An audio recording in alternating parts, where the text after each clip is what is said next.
Book 5, Part 2 of the Republic by Plato. This recording is in the public domain. Read by Bob Neufeld. Can there be any greater evil than discord and distraction and plurality, where unity ought to reign, or any greater good than the bond of unity? Well, there cannot. And there is unity where there is community of pleasures and pains, where all the citizens are glad or grieved on the same occasions of joy and sorrow? No doubt. Yes, and where there is no common but only private feeling, a state is disorganized, when you have one half of the world triumphing and the other plunged in grief at the same events happening to the city or the citizens? Certainly. Such differences commonly originate in a disagreement about the use of the terms mine and not mine, his and not his. Exactly so. And is not that the best ordered state in which the greatest number of persons apply the terms mine and not mine in the same way to the same thing? Quite true.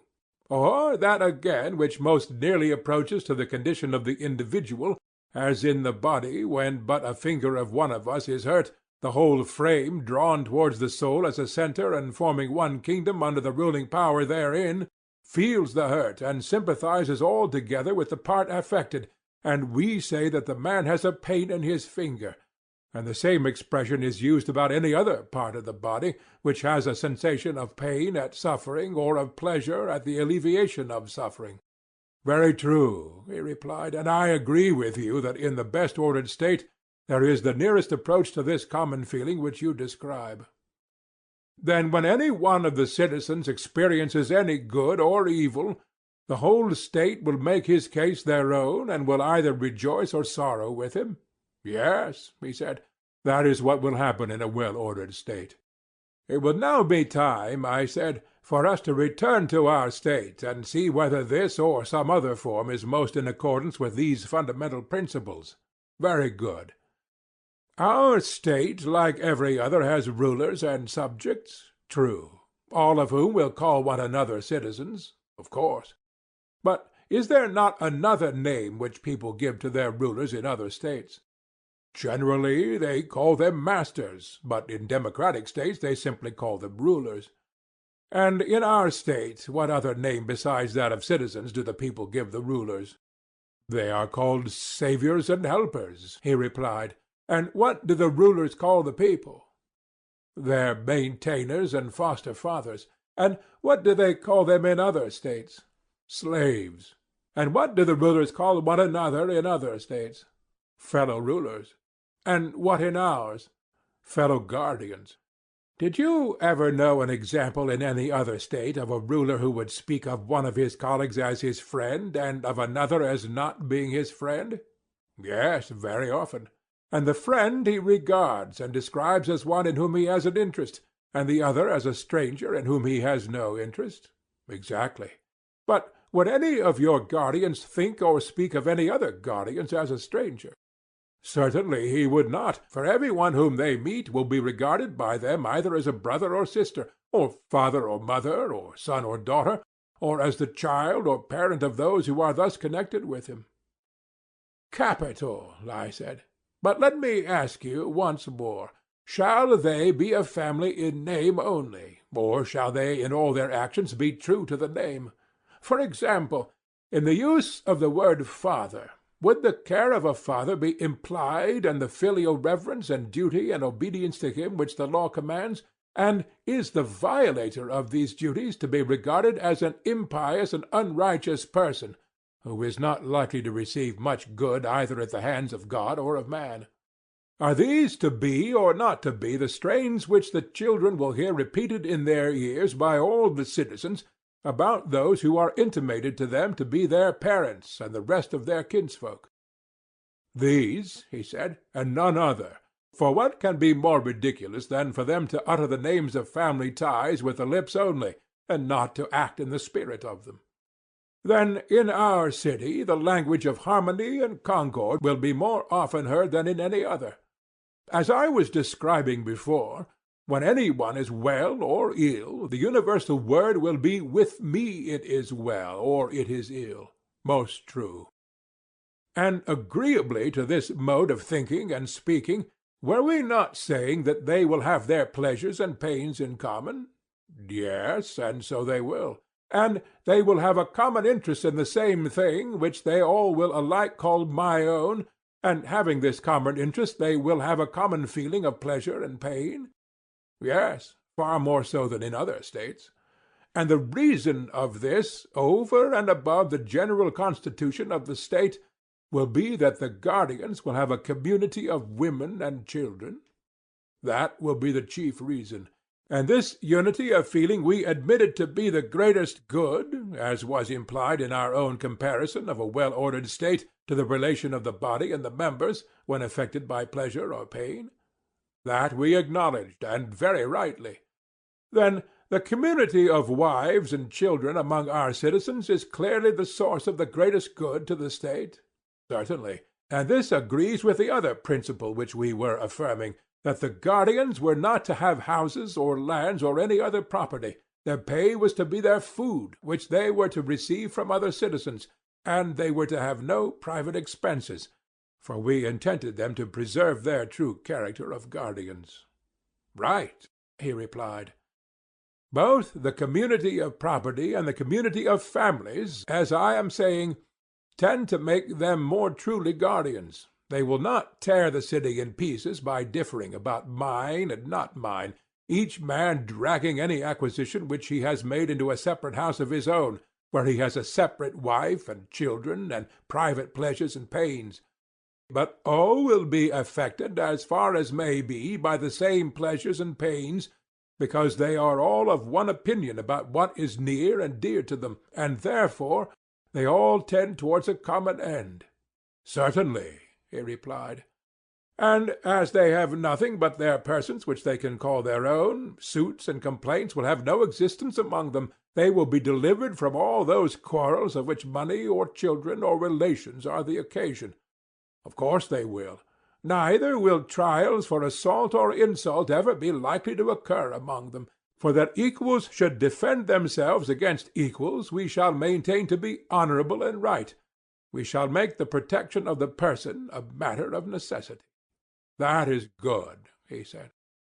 Yes, and there is a further good in the law. That is, that if a man has a quarrel with another, he will satisfy his resentment then and there, and not proceed to more dangerous lengths. Certainly. To the elder shall be assigned the duty of ruling and chastising the younger. Clearly. Nor can there be a doubt that the younger will not strike or do any other violence to an elder, unless the magistrates command him, nor will he slight him in any way. For there are two guardians, shame and fear, mighty to prevent him. Shame, which makes men refrain from laying hands on those who are to them in the relation of parents. Fear, that the injured one will be succored by the others who are his brothers, sons, and fathers. That is true, he replied. Then, in every way the laws will help the citizens to keep the peace with one another? Yes, there will be no want of peace. And as the guardians will never quarrel among themselves, there will be no danger of the rest of the city being divided either against them or against one another. None whatever. I hardly like even to mention the little meannesses of which they will be rid, for they are beneath notice. Such, for example, as the flattery of the rich by the poor, and all the pains and pangs which men experience in bringing up a family, and in finding money to buy necessaries for their household, borrowing and then repudiating, getting how they can, and giving the money into the hands of women and slaves to keep. The many evils of so many kinds which people suffer in this way are mean enough and obvious enough, and not worth speaking of. Yes, he said, a man has no need of eyes in order to perceive that. And from all these evils they will be delivered, and their life will be blessed as the life of Olympic victors, and yet more blessed. How so? The Olympic victor, I said, is deemed happy in receiving a part only of the blessedness which is secured to our citizens, who have won a more glorious victory and have a more complete maintenance at the public cost. For the victory which they have won is the salvation of the whole state, and the crown with which they and their children are crowned is the fullness of all that life needs. They receive rewards from the hands of their country while living, and after death have an honorable burial. Yes, he said, and glorious rewards they are. Do you remember, I said, how in the course of the previous discussion some one, who shall remain nameless, accused us of making our guardians unhappy? They had nothing and might have possessed all things, to whom we replied that if an occasion offered, we might perhaps hereafter consider this question, but that, as at present advised, we would make our guardians truly guardians, and that we were fashioning the state with a view to the greatest happiness, not of any particular class, but of the whole. Yes, I remember. And what do you say, now that the life of our protectors is made out to be far better and nobler than that of Olympic victors? Is the life of shoemakers or any other artisans, or of husbandmen, to be compared with it? Certainly not. At the same time I ought here to repeat what I have said elsewhere, that if any of our guardians shall try to be happy in such a manner that he will cease to be a guardian, and is not content with this safe and harmonious life, which in our judgment is of all lives the best, but infatuated by some youthful conceit of happiness which gets up into his head, shall seek to appropriate the whole state to himself, then he will have to learn how wisely Hesiod spoke, when he said, "Half is more than the whole." If he were to consult me, I should say to him, "Stay where you are, when you have the offer of such a life." You agree, then, I said, that men and women are to have a common way of life such as we have described, common education, common children, and they are to watch over the citizens in common, whether abiding in the city or going out to war. They are to keep watch together, and to hunt together like dogs, and always and in all things, as far as they are able, women are to share with the men. And in so doing they will do what is best, and will not violate, but preserve the natural relation of the sexes. I agree with you, he replied. The inquiry, I said, has yet to be made whether such a community be found possible, as among other animals, so also among men, and, if possible, in what way possible. You have anticipated the question which I was about to suggest. There is no difficulty, I said, in seeing how war will be carried on by them. How? Why, of course they will go on expeditions together, and will take with them any of their children who are strong enough, that, after the manner of the artisan's child, they may look on at the work which they will have to do when they are grown up. And besides looking on, they will have to help and be of use in war, and to wait upon their fathers and mothers. Did you never observe in the arts how the potter's boys look on and help, long before they touch the wheel? Yes, I have. And shall potters be more careful in educating their children and in giving them the opportunity of seeing and practicing their duties than our guardians will be? The idea is ridiculous, he said. There is also the effect on the parents, with whom, as with other animals, the presence of their young ones will be the greatest incentive to valor. That is quite true, Socrates, and yet, if they are defeated, which may often happen in war, how great the danger is! The children will be lost as well as their parents, and the state will never recover. True, I said, but would you never allow them to run any risk? I am far from saying that. Well, but if they are ever to run a risk, should they not do so on some occasion when, if they escape disaster, they will be the better for it? Clearly. Whether the future soldiers do or do not see war in the days of their youth is a very important matter, for the sake of which some risk may fairly be incurred. Yes, very important. This, then, must be our first step, to make our children spectators of war, but we must also contrive that they shall be secured against danger. Then all will be well. True. Their parents may be supposed not to be blind to the risks of war, but to know, as far as human foresight can, what expeditions are safe and what dangerous. That may be assumed. And they will take them on the safe expeditions and be cautious about the dangerous ones. True. and they will place them under the command of experienced veterans who will be their leaders and teachers. Very properly. Still, the dangers of war cannot be always foreseen. There is a good deal of chance about them. True. Then against such chances the children must be at once furnished with wings, in order that in the hour of need they may fly away and escape. What do you mean? He said. I mean that we must mount them on horses in their earliest youth, and when they have learnt to ride, take them on horseback to see war.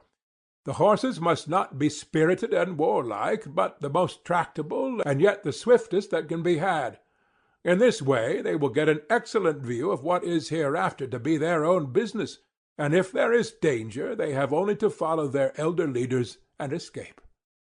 I believe that you are right, he said.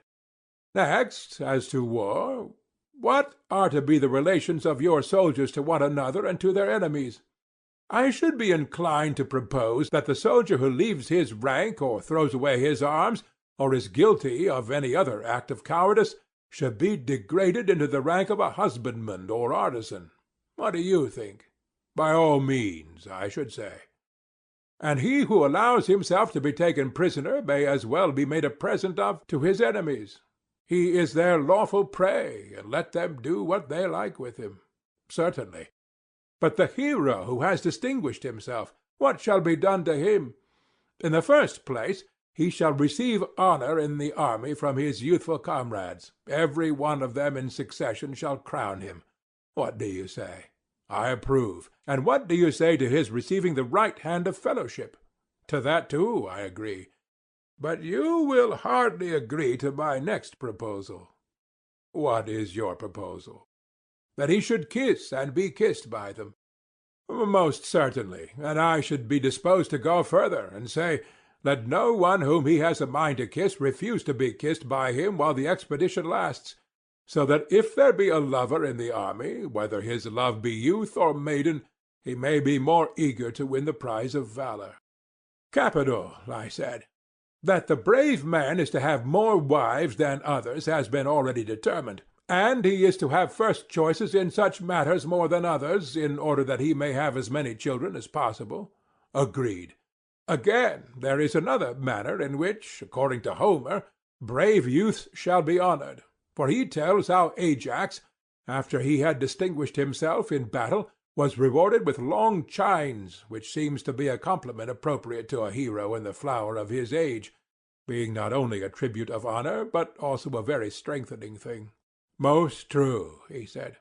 Then in this, I said, Homer shall be our teacher, and we too, at sacrifices and on like occasions, will honor the brave according to the measure of their valor, whether men or women, with hymns and those other distinctions which we are mentioning. Also with seats of precedence and meats and full cups, and in honoring them we shall be at the same time training them. That, he replied, is excellent. Yes, I said, and when a man dies gloriously in war, shall we not say, in the first place, that he is of the golden race? To be sure. Nay, have we not the authority of Hesiod for affirming that when they are dead, they are holy angels upon the earth, authors of good, averters of evil, the guardians of speech-gifted men?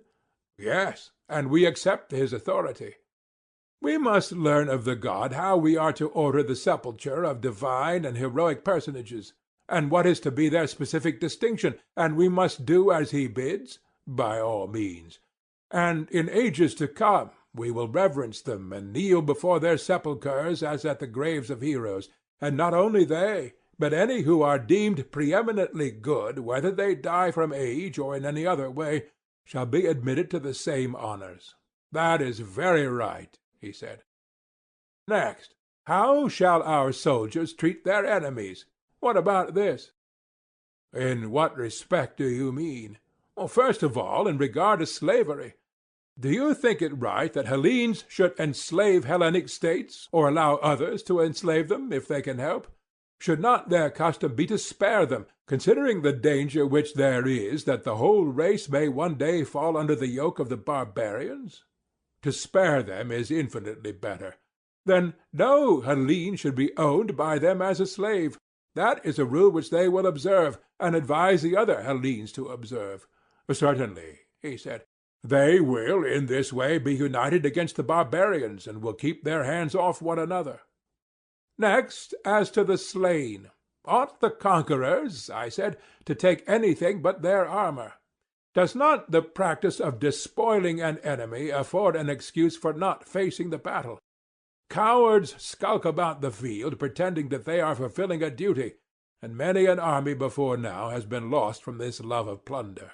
Very true. And is there not illiberality and avarice in robbing a corpse, and also a degree of meanness and womanishness in making an enemy of the dead body when the real enemy has flown away and left only his fighting gear behind him?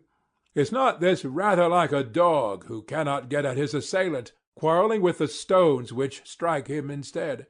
Very like a dog, he said. Then we must abstain from spoiling the dead or hindering their burial? Yes, he replied, we most certainly must. Neither shall we offer up arms at the temples of the gods, least of all the arms of Hellenes, if we care to maintain good feeling with other Hellenes, and indeed we have reason to fear that the offering of spoils taken from kinsmen may be a pollution unless commanded by the god himself. Very true. Again, as to the devastation of Hellenic territory or the burning of houses, what is to be the practice? May I have the pleasure, he said, of hearing your opinion? Both shall be forbidden in my judgment. I would take the annual produce and no more. Shall I tell you why? Oh, pray do. Why, you see, there is a difference in the names discord and war, and I imagine that there is also a difference in their natures. The one is expressive of what is internal and domestic, the other of what is external and foreign, and the first of the two is termed discord, and only the second war. That is a very proper distinction, he replied. And may I not observe with equal propriety that the Hellenic race is all united together by ties of blood and friendship, and alien and strange to the barbarians? Very good, he said. And therefore, when Hellenes fight with barbarians, and barbarians with Hellenes, they will be described by us as being at war when they fight, and by nature enemies, and this kind of antagonism should be called war. But when Hellenes fight with one another, we shall say that Hellas is then in a state of disorder and discord, they being by nature friends, and such enmity is to be called discord. I agree. Consider then, I said, when that which we have acknowledged to be discord occurs, and a city is divided, if both parties destroy the lands and burn the houses of one another, how wicked does the strife appear! No true lover of his country would bring himself to tear in pieces his own nurse and mother. There might be reason in the conqueror depriving the conquered of their harvest, but still they would have the idea of peace in their hearts, and would not mean to go on fighting forever. Yes, he said, that is a better temper than the other. And will not the city which you are founding be a Hellenic city? It ought to be, he replied. Then will not the citizens be good and civilized? Yes, very civilized. And will they not be lovers of Hellas, and think of Hellas as their own land, and share in the common temples? Most certainly. And any difference which arises among them will be regarded by them as discord, only a quarrel among friends, which is not to be called a war. Certainly not. Then they will quarrel as those who intend some day to be reconciled? Certainly. They will use friendly correction, but will not enslave or destroy their opponents. They will be correctors, not enemies. Just so. And as they are Hellenes themselves, they will not devastate Hellas, nor will they burn houses, nor ever suppose that the whole population of city men, women, and children are equally their enemies, for they know that the guilt of war is always confined to a few persons, and that the many are their friends. And for all these reasons they will be unwilling to waste their lands and raze their houses. Their enmity to them will only last until the many innocent sufferers have compelled the guilty few to give satisfaction. I agree, he said, that our citizens should thus deal with their Hellenic enemies, and with barbarians as the Hellenes now deal with one another. Then let us enact this law also for our guardians, that they are neither to devastate the lands of Hellenes nor to burn their houses. Agreed. And we may agree also in thinking that these, like all our previous enactments, are very good. End of Book 5, Part 2.